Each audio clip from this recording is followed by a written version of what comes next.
Salutations. It's different this time. It's late at night. Normally I film these during the day. So it's night. I'm more of a night breed anyway, so I'm cool with that. This time we're going to talk about something different. Project CHANI. Alright, now I try to keep the conspiracy stuff to a certain minimum. Alright, and I always incorporate a lot of science because that's made me comfortable with my experiences. It gives me a base, but also gives sometimes a base in what's true on some of this conspiracy stuff that goes too far quite often, all right? Especially the people that are profiting through conspiracy theory. Anyway, that's neither here nor there. We're going to talk about Project CHANI. And what that is supposed to be, okay, is actually a hadron collider, a collider that is underground. Now, a lot of people are familiar with colliders due to CERN. And CERN became popular due to John Titor. And everybody who's on Patreon with me has seen the John Titor video I did, which is pretty long, but that talks about that a lot, so I won't go into that as much. But when John Titor said that inadvertently CERN discovered time travel is how CERN really got on the map with a lot of people. Excuse me. But I gotta tell you, that is not the first the first collider, which when I first started studying science when I was younger, they called these colliders cyclotrons. Cyclotrons, and CERN and some of the others that we don't hear about not as much, like Fermilab, the other colliders, are not the first. There was one called the Cosmotron. The Cosmotron was back in the 60s. It like ran from 66 to 69. I think it was dismantled at 69. So that's been going on for a long time. And when dealing with these things like is CERN going to have a black hole that's going to swallow the Earth and all these wild things we hear, let's look at it more scientifically. What they are discovering is a bunch of different exotic particles. Forget the Higgs boson that they're always talking about, the God particle. They found a whole lot of other types of exotic particles that exist for just a millisecond when they do these collisions. So I think that's something to be really, really aware of, all right? Anyway, taking this a step forward to this CHANI. And the reason I'd heard this years ago on one of these talk forums, there was a guy talking about it. I think it was God Productions is the name of it. But there was a guy on there talking about it, giving these little weird hints about this project. So it kind of caught my attention because it was some sort of a cyclotron thing. But really, this is also what they were doing with this particular CHANI underground collider was superluminal propagation of data, which is sending data faster than the speed of light back in time. Okay, superluminal communications, quantum superluminal communications. That's what they're doing. So that is something when it comes to real-time science, which I've talked about a lot on my YouTube channel.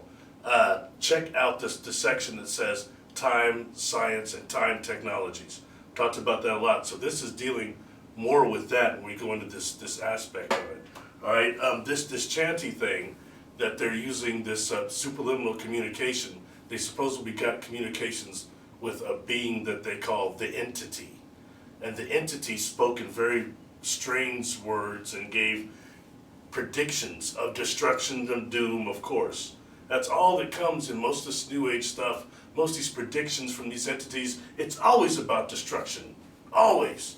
That tells you something where they're always trying to push us as far as a timeline, all right? Anyway, this entity was communicating, and to me, when I read the stuff about it, you look this up for yourself, come to your own determination. It seems to me like this was some type of an AI, artificial intelligence, that was communicating with this computer system. Whether it was extragalactic or interdimensional, I don't know. But I mean, that's interesting nonetheless when dealing with the theory and the time science theory of propagation of information data backwards in time. That's really serious. There's a brother, Dr. Ron Mallett, that I've spoke about before. Most people are familiar with him that are into time science. He used to be at the University of Connecticut. He's melanin dominant. He's a brother, all right? He's into having a time machine he's trying to develop based on circulating light beams. That is another type of science, time science, all right? Circulating light beams, but really, his machine is going to be sending the data, superluminal communication is really what it's more capable of. And I think that's something you can look up for yourself, all right? That's important and it's real. It's not just conspiracy talk. These are things you can back up and find and trace in the scientific community, and I think that's important. It gives things a validity that takes away from stuff being so hocus pocus and so much people talking about the space program, talking about this and that, and stuff that doesn't help you in your daily life and your normal consciousness. That's where I'm at with this. Anyway, I'm gonna check my notes real quick, make sure I didn't skim over anything. That's it, folks. Oh, the Chanti stands for Channeled Holographic Access Network Interface.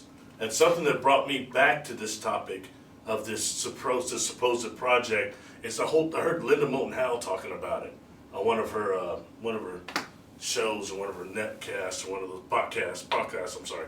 She was talking about it. She mentioned it a couple of times and it started ringing bells to me. God, I remember hearing about that. And I've always had an interest in the cyclotrons. Anyway, please subscribe to Patreon. Please subscribe to YouTube. Share this channel. Put a like on it. I want to thank the people at Patreon. That's why I'm still making these videos. This does take time. I don't care if they're long enough or short enough. This stuff has to be condensed. It's got to be kept real. You're hearing a lot of this here, so please subscribe if you like what you're seeing. Much blessings and thanks to everybody who comments. Has supported me going forward with this. Thank you very much. Peace.